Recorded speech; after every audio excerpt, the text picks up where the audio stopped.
na cidade de Jales, nós temos uma casa espírita. Ela tem a nominação especial de alguém altamente especial. Sob a inspiração de Adolfo Bezerra de Menezes, aquele grupo espírita tem atividades no bairro em várias áreas de fomento, mas a mais importante é a educação das almas, dentro desta que é a programação mais importante do ser humano na Terra, que é a programação doutrinária evangélica. Com a palavra Erivaine, do nosso querido Bezerra de Menezes de Jales.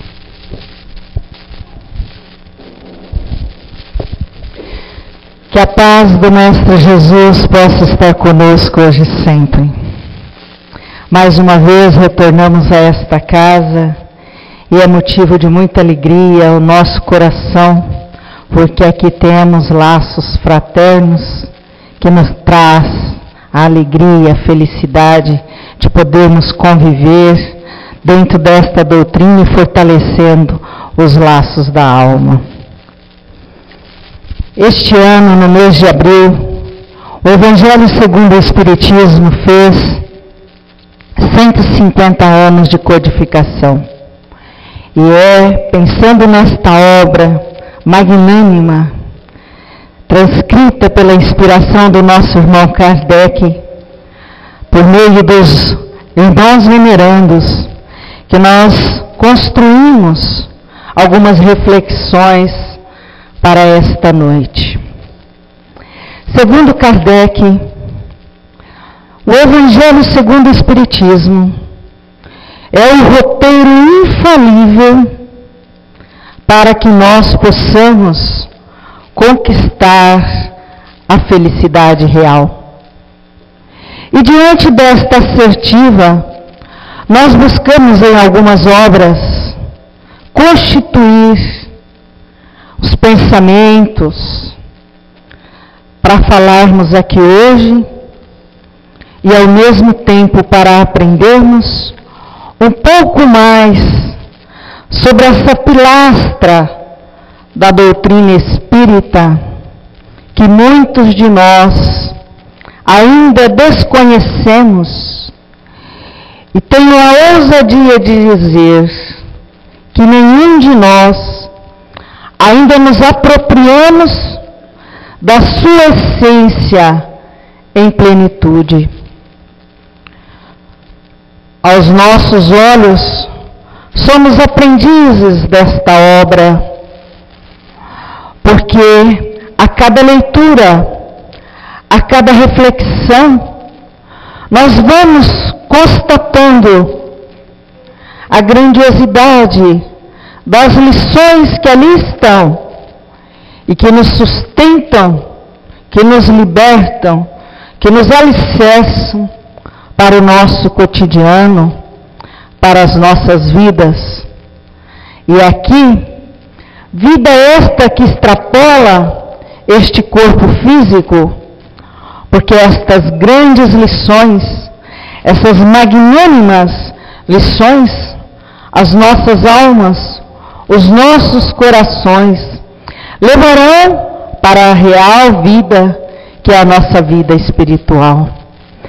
Desta maneira, estudando no livro Boa Nova, nós encontramos uma fala do nosso companheiro espiritual, Humberto de Campos, psicografado por Chico, que diz assim, que a época de Jesus, pouco antes do seu nascimento, os historiadores do Império Romano narram com espanto a profunda paz que começava a espargir-se, a expandir-se naquele reinado. Eles narram nos seus estudos que era como se o mundo pressentisse uma abençoada renovação de valores àquele tempo. A cidade dos Césares estava como que apaziguada, espargindo um sentimento, espargindo uma vibração que destoava até aquele momento. Naquele momento, sendo redundante intencionalmente, espíritos elevados, irmãos de luz, nos mais diferentes campos do conhecimento humano, ou seja, das artes, das ciências, adentravam a este mundo, trazendo novos saberes, trazendo uma nova realidade para aquele povo. Em todos os recantos existia uma emoção de segurança, e as leis renovavam, e nessa renovação contemplava-se os bens da educação e da justiça. Espíritos do mais alto escalão faziam com que aquele lugar, aquela realidade, deixasse de ser imantada por situações bélicas, de guerras, para trazer uma nova era. Esta nova era se representou no exemplo máximo que nós temos a seguir no orbe terreno, que é o nosso grande mestre, é o nosso grande guardião, Jesus de Nazaré. E Jesus, como nós todos sabemos, nos ensina que veio até nós não para revogar as leis, mas para dar cumprimento às leis. E aí, nós fazemos uma articulação com o momento que se apresentava com o seu anteceder de nascimento e a sua presença naquele ambiente. Ele traz para nós, por intermédio do Evangelho, diversas lições. Mas as lições mais importantes são aquelas que cada um de nós temos olhos para ver, ouvidos para ouvir e mãos para fazer. Porque diante do Evangelho de Jesus, nós vamos constatar que em nenhuma das suas lições existe a narrativa dele sendo alguém que proclama os ensinamentos, mas sim aquele que os vivenciou em plenitude, consolando, amparando, limpando feridas, enxugando lágrimas doridas de almas perdidas, desencontradas, lunáticas, de pouca fé.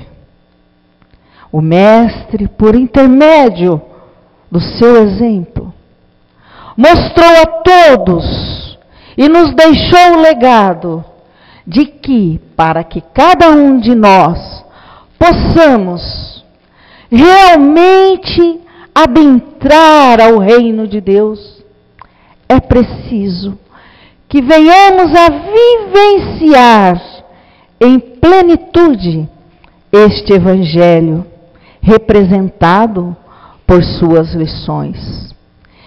E nas suas peregrinações, muitos se aproximavam dele e o ouviam. E dentre eles existiu um jovem que o ouviu e que foi por ele despertado em sonhos, que era preciso que este jovem colocasse aquelas lições, aqueles ensinamentos em prática. Este jovem é narrado no livro da Ivone Pereira do Amaral, pelo espírito Tolstói. E ele foi conhecido como jovem do manto marrom. Este jovem era de uma sabedoria e dotado de grandes valores morais, éticos. E por onde passava, deixava os ensinamentos da Boa Nova para jovens e para as crianças.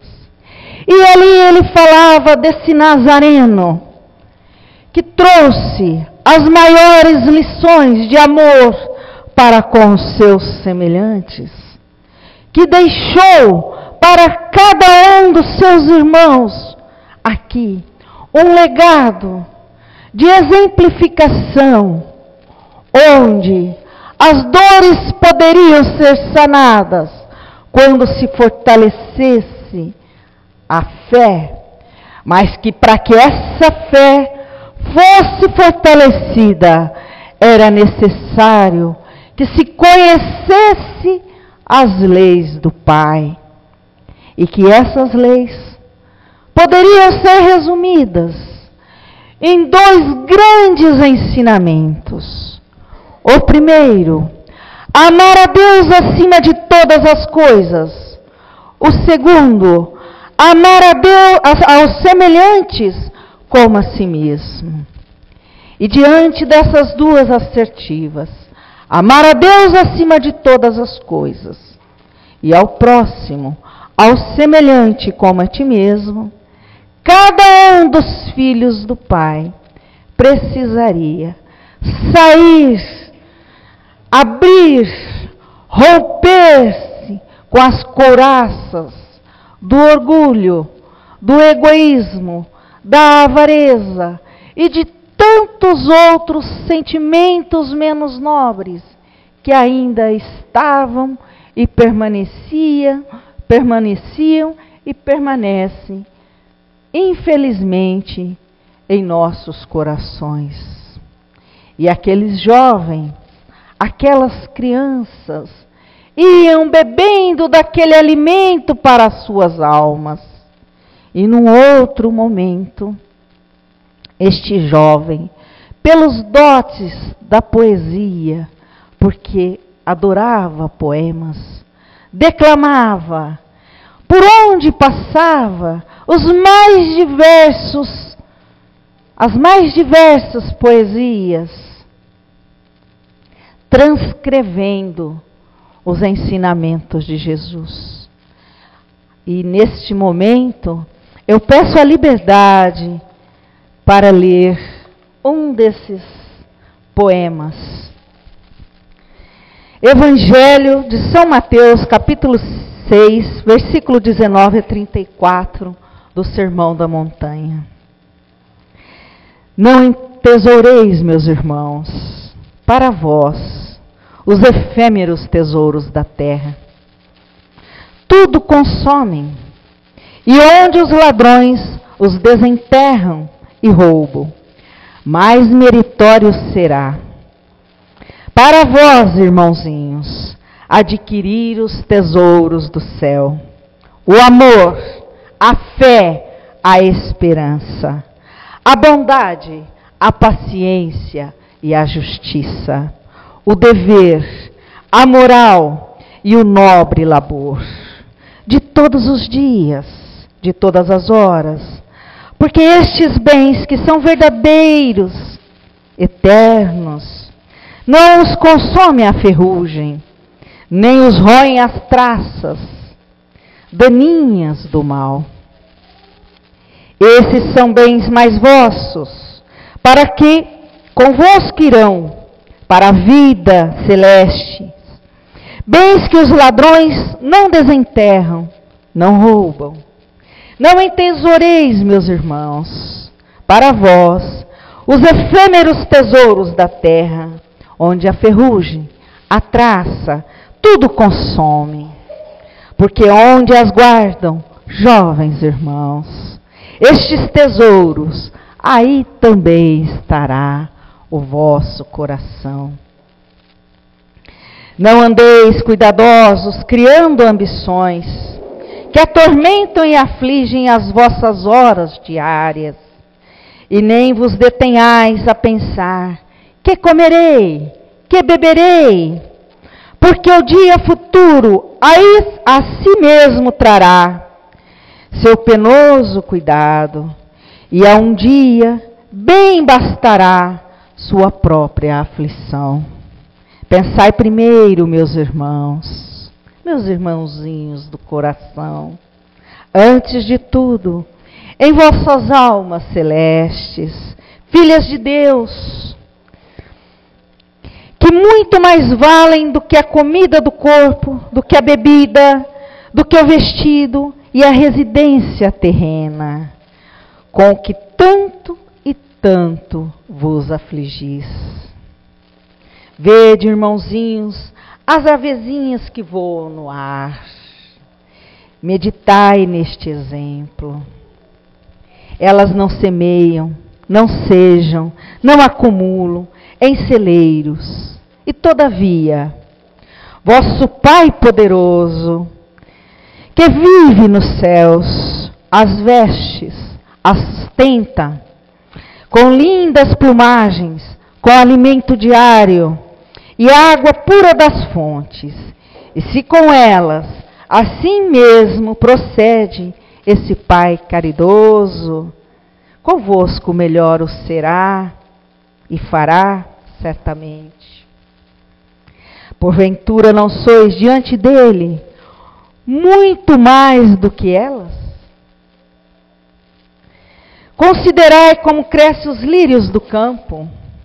Não trabalham, não fiam, mas em verdade eu vos digo, Salomão, o rei glorioso na sua grandeza ofuscante, jamais conseguiu assim se trajar como um desses.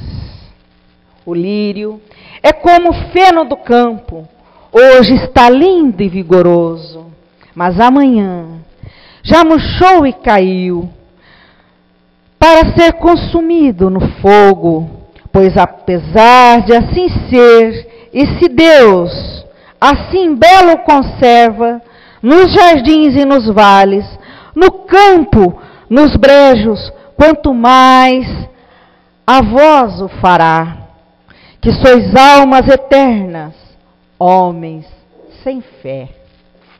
Portanto, buscai em primeiro lugar, em vez dos tesouros terrenos, que a ferrugem e a traça consome, buscai, em verdade, o repito, em primeiro lugar, o reino de Deus e sua gloriosa justiça, porque assim sendo, todas as coisas que desejardes, e mais outras ainda, se vos serão concedidas, por benévolo acréscimo do Pai.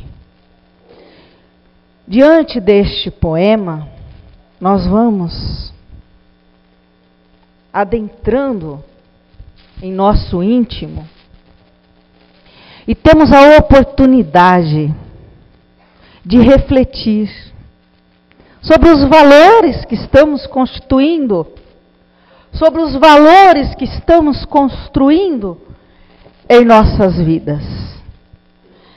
E segundo Eurípides Barçanufo, quantos irmãos espíritas fracassados, fragilizados no plano espiritual, porque não foram capazes de compreender que a magnitude da presença divina em nossos corações está em colocarmos em prática os preceitos existentes nesta obra, que para muitos de nós, filhos do Pai, é algo esquecida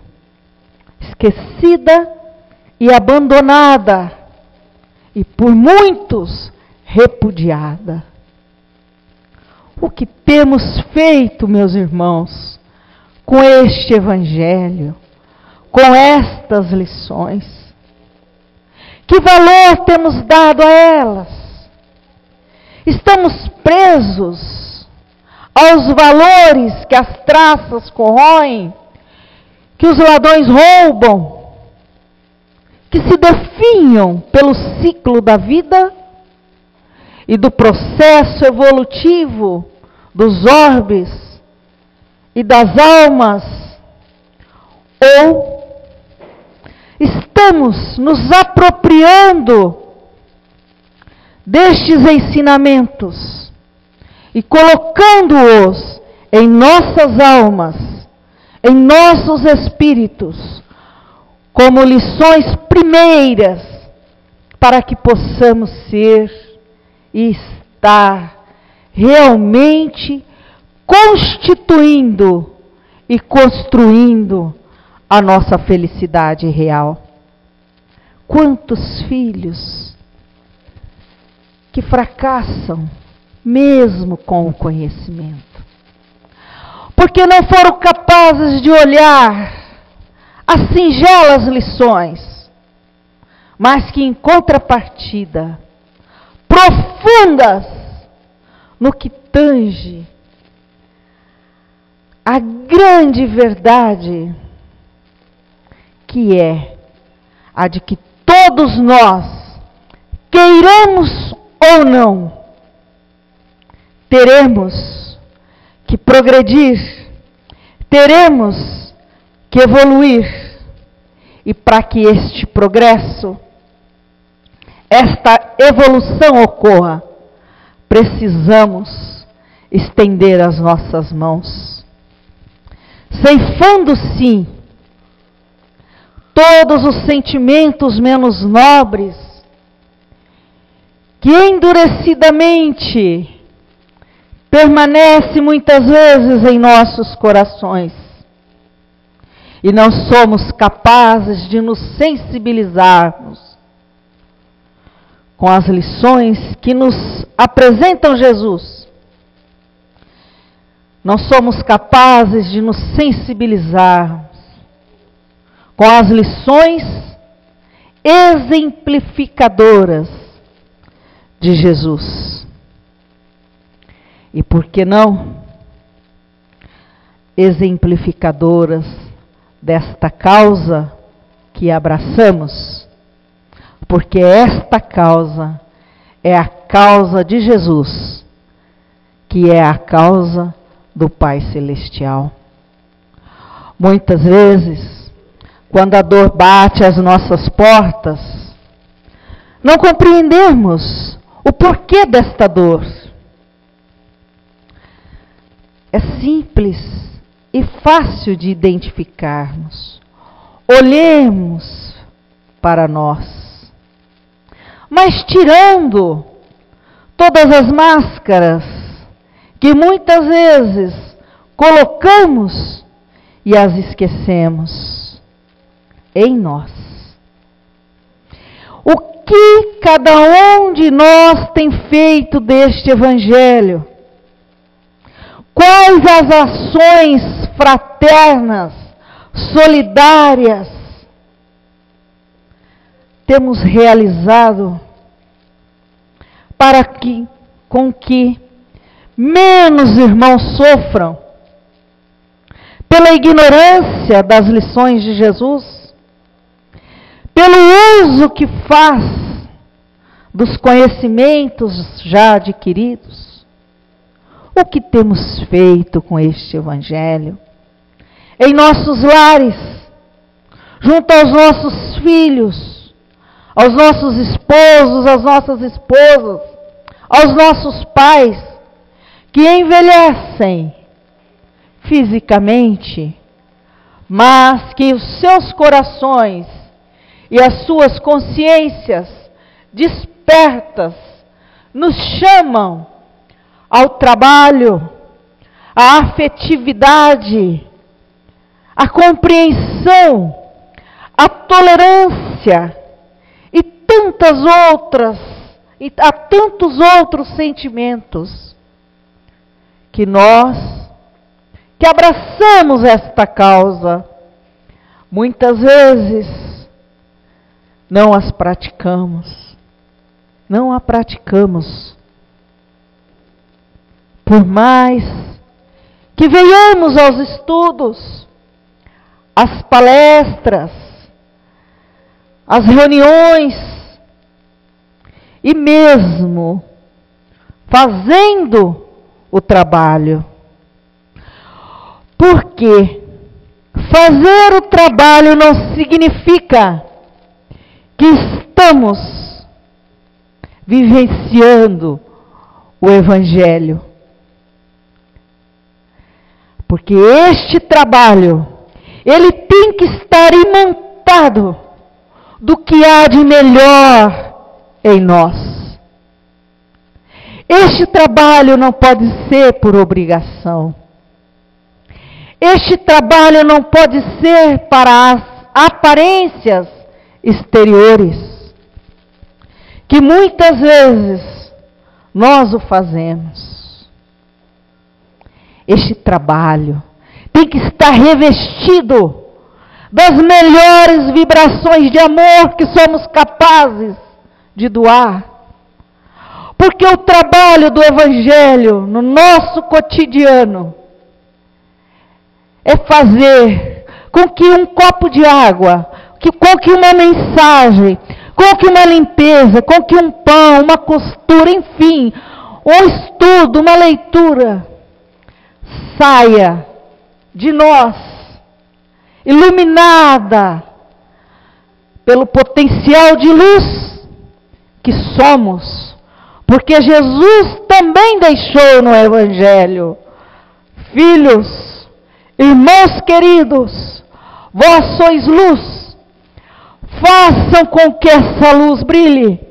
E não tem como, meus irmãos, fazer a nossa luz brilhar se ao estendermos as nossas mãos, não as revestirmos de sentimento, de sensibilidade, de olhar piedoso, benevolente para com aqueles que sofrem, que padecem pelas mais duras e diferentes agruras de suas almas, de seus corações e, por que não dizer, dos seus espíritos eternos que são. Não dá, meus irmãos. O tempo urge.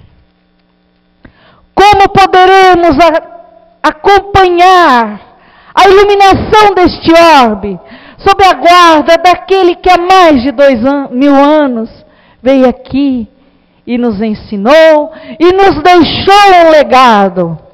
Filhos, amai ao Pai acima de todas as coisas e ao seu próximo como a ti mesmo.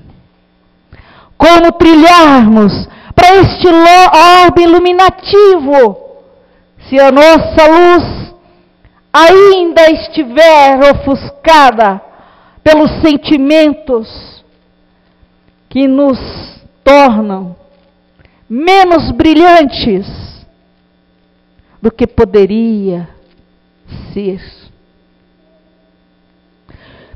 Façamos uma reflexão. O que fizemos hoje de bom?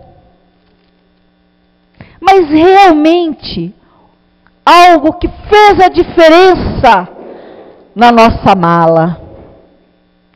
Porque o dia que passarmos, fazermos essa transição, porque na verdade é só uma transição, nós teremos a nossa mala consciencial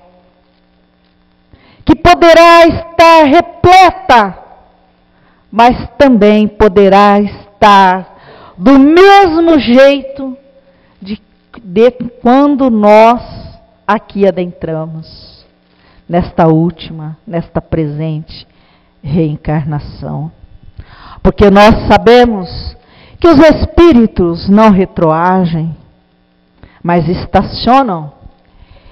E saibam que, de acordo com alguns amigos de luz, o tempo de transição, mais ou menos, com as exceções, para que um espírito possa reencarnar na Terra, está em aproximadamente 300 anos. Já pensou? Se nós formos com a nossa mala vazia, e as nossas consciências nos perguntarem: o que fizestes com os tesouros que o Pai vos deu? E nós dizermos para nós mesmos: enterrei, e estou devolvendo a moeda que recebi. Quantas lágrimas derramarão de nossos olhos? Porque tomaremos consciência de cada oportunidade caritativa que tivemos para fazer com que este Evangelho realmente seja vivenciado e apropriado na sua essência e na sua magnitude de perfeição por cada um de nós e daqueles que vieram sob a nossa guarda, sob a nossa responsabilidade, que não significa serem os filhos consanguíneos, mas os irmãos, os semelhantes, cada um deles que o Pai colocou em nossas vidas, para afagarmos, para abraçarmos, para orarmos por eles, porque muitas vezes, presos em quadros infelizes, não são capazes de dizer: Pai nosso que estais nos céus, olhe para mim, perdoe as minhas falhas, perdoe os meus sentimentos menos felizes.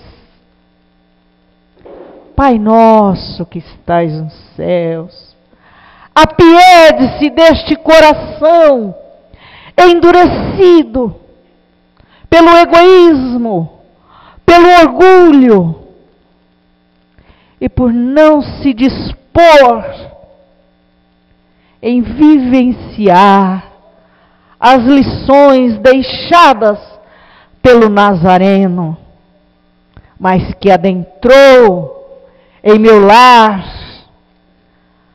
pelos mais diferentes instrumentos que vós me proporcionou.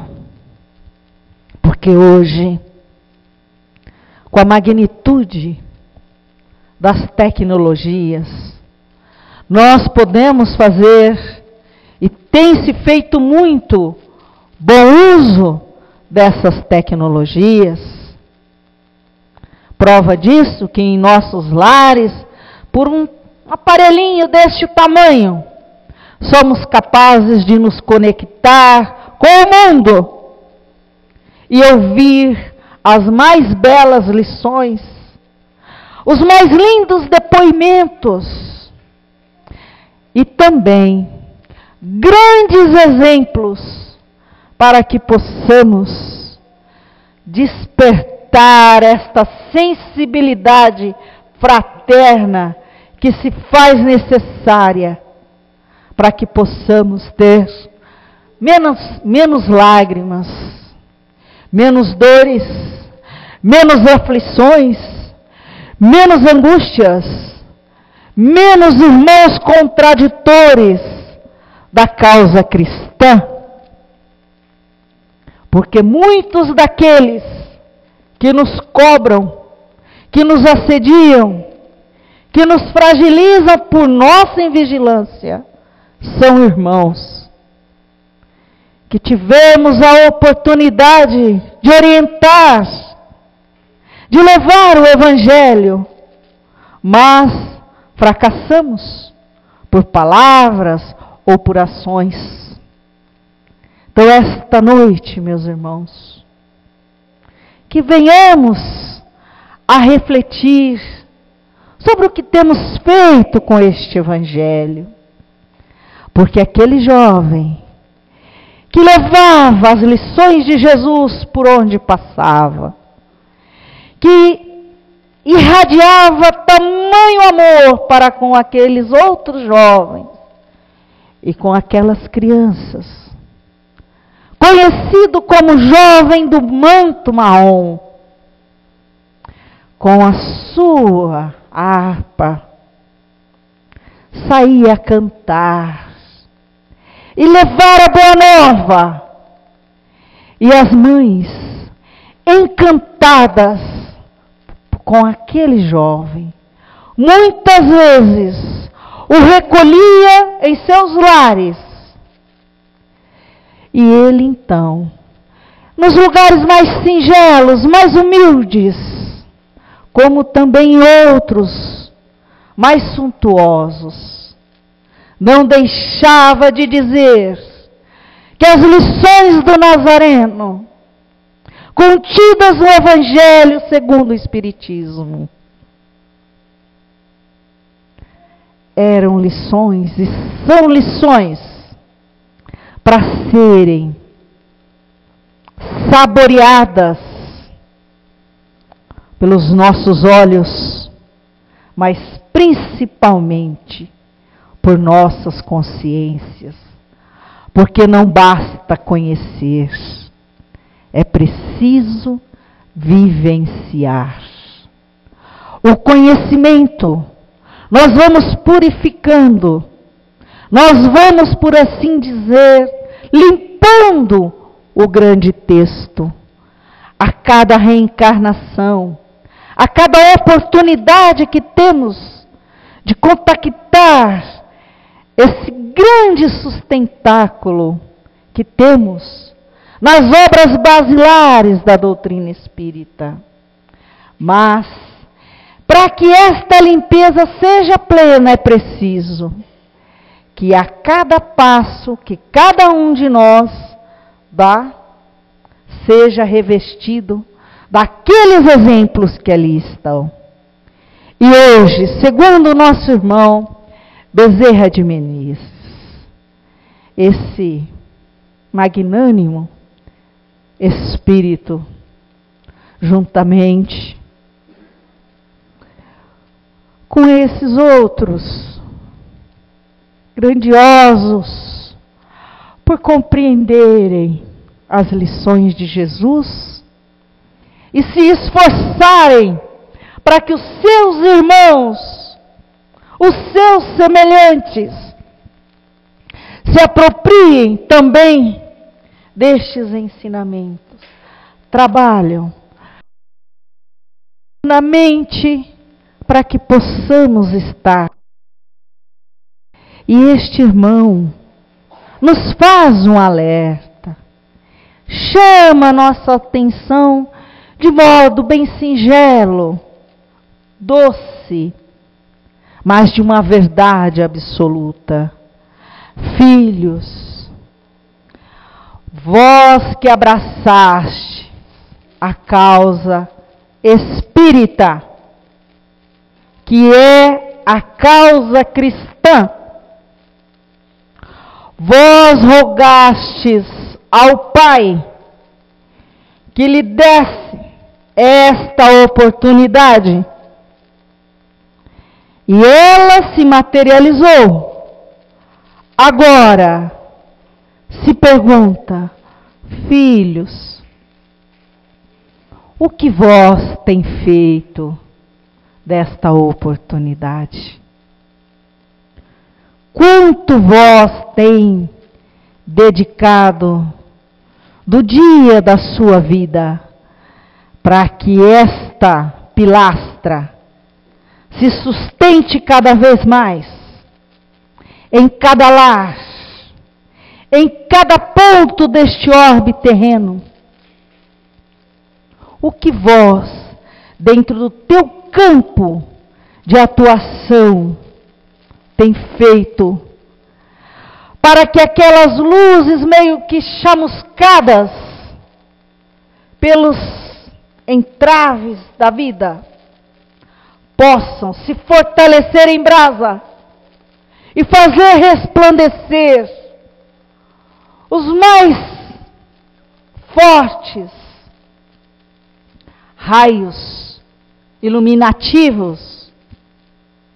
O que vós tem feito para que isso ocorra? Esta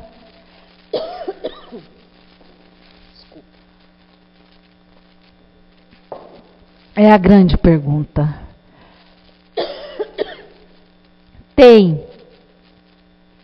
enxergado aqueles que estão ao seu derredor?